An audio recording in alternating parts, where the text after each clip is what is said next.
पूर्व मुख्यमंत्री हरीश रावत ने कुंजा बहादुरपुर पहुंचकर राजा विजय सिंह के चित्र पर फूलमाला चढ़ाकर पदयात्रा शुरू की। पूर्व मुख्यमंत्री हरीश रावत ने कहा है कि केंद्र की सरकार जिस तरह से किसानों के ऊपर 3 काले बिलों को थोपने का काम कर रही है, किसानों के हित में उनको वापस लेना बहुत जरूरी है। पूर्व मुख्यमंत्री ने कहा कि सन 1822 में राजा विजय सिंह के नेतृत्व में किसानों ने अंग्रेजी शासकों के खिलाफ एक लंबी लड़ाई लड़ी थी, तो आज राजा विजय सिंह के पद चिन्हों पर चलकर किसानों की लड़ाई लड़ी जा रही है। कुंजा बहादुरपुर से शुरू होकर यह पदयात्रा शुगर मिल तक पहुंचेगी, जहां पहुंचकर उप जिलाधिकारी को ज्ञापन सौंपा जाएगा। हरीश रावत ने कहा कि किसानों का अपमान किसी भी सूरत में बर्दाश्त नहीं किया जाएगा। उन्होंने कहा कि त्रिवेंद्र सरकार ने अभी तक किसानों के गन्ने का मूल्य निर्धारण नहीं किया है, जो सरासर किसानों के साथ अन्याय है और भाजपा सरकार पर जमकर बरसे।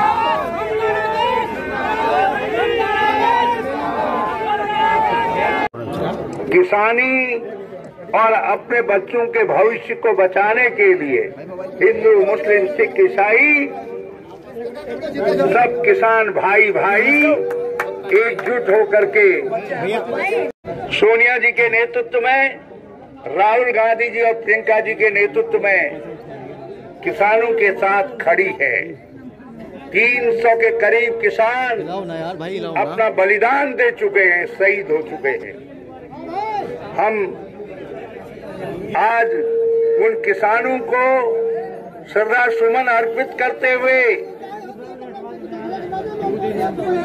कि इस सरकार को, जो दिल्ली में और देहरादून में निकम्मी सरकार बैठी है, उनको सदमति दे, ताकि वो किसानों के ऊपर जो काले कानून थोपे गए हैं उनको वापस ले। त्रिवेंद्र सरकार को सदमति दे। गन्ने का, किसानों का अकेले इकबालपुर चीनी मिल पर 250 करोड़ रुपए से ज्यादा बकाया है ना बकाया? और राज्य भर में ये बकाया राशि अब 1000 रुपए के करीब, 1000 करोड़ रुपए के करीब हो गई है।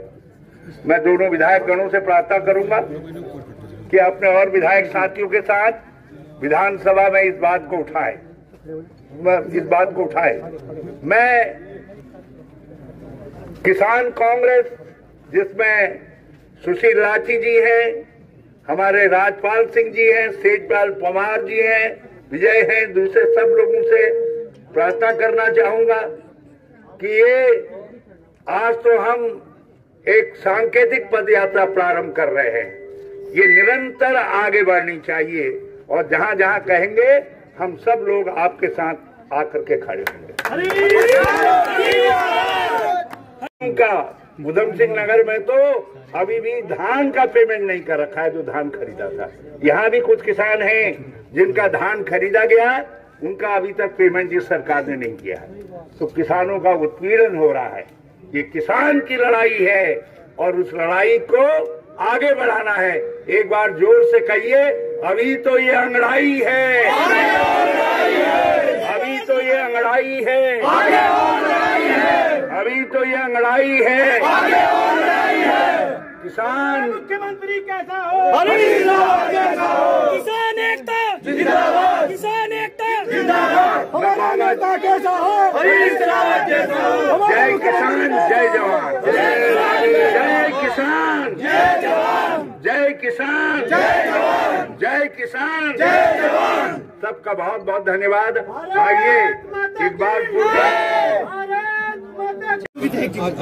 किसानों के साथ कांग्रेस, किसानों के संघर्ष के साथ श्री राहुल गांधी, प्रियंका गांधी किसानों के संघर्ष के साथ इस मुहिम को आगे बढ़ाते हुए हमने, ममता जी, हम सब लोगों ने निर्णय लिया और कि राजा विजयपाल सिंह जी, राजा विजय सिंह जी, जो हमारे इस क्षेत्र के पहले स्वतंत्रता संग्राम सेनानी थे, 1857 के किसान विद्रोह में जिन्होंने अगुवाई की और अंग्रेजों का मुकाबला किया, हम उनके चरणों से अपनी पद यात्रा प्रारंभ करें। तो इसलिए यहाँ पर पुष्प चढ़ा करके हम सब लोग जो है ये अपनी यात्रा प्रारंभ कर रहे हैं। पदयात्रा कम यात्रा है और प्रारंभ कर रहे हैं और इकबालपुर में जाकर के हम एक ज्ञापन सौंपेंगे सरकार को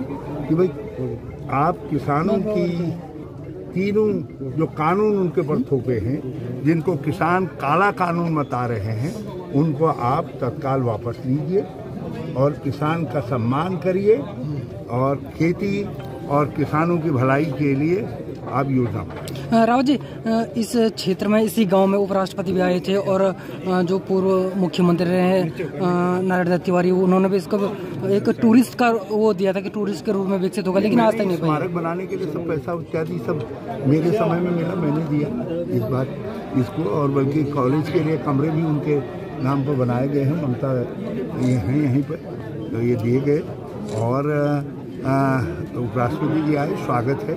ये शहीद स्थल है, यहाँ सब आएंगे अपना माथा टेकने के लिए, हम उनका स्वागत करते हैं और हमने राजा विजय सिंह जी के स्मारक से अपनी यात्रा प्रारंभ करके ये संदेश दिया है कि किसानों के लिए जो संघर्ष करेंगे कांग्रेस उनके साथ। किसानों का 234 करोड़ रुपया अभी भी इकबालपुर शुगर मिल पे बाकी है, राज्य सरकार कहती है कि हमने दे दिया है।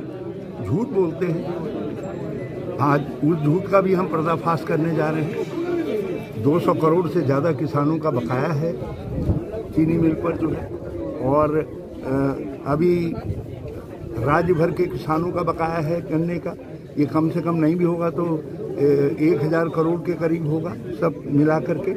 और धान का भुगतान नहीं किया है, जो धान खरीदा था उसका भुगतान नहीं किया है। तो जो सतत किसान की अवहेलना हो रही है, उसकी अवमानना हो रही है, उसके खिलाफ भी हमारी ये पदयात्रा है। साहब, कुंभ मेले को लेकर क्या कहेंगे? सरकार कह रही है कि पूर्ण रूप से ये हरिद्वार का उत्तराखंड का अपमान है, कुंभ को छोटा करना।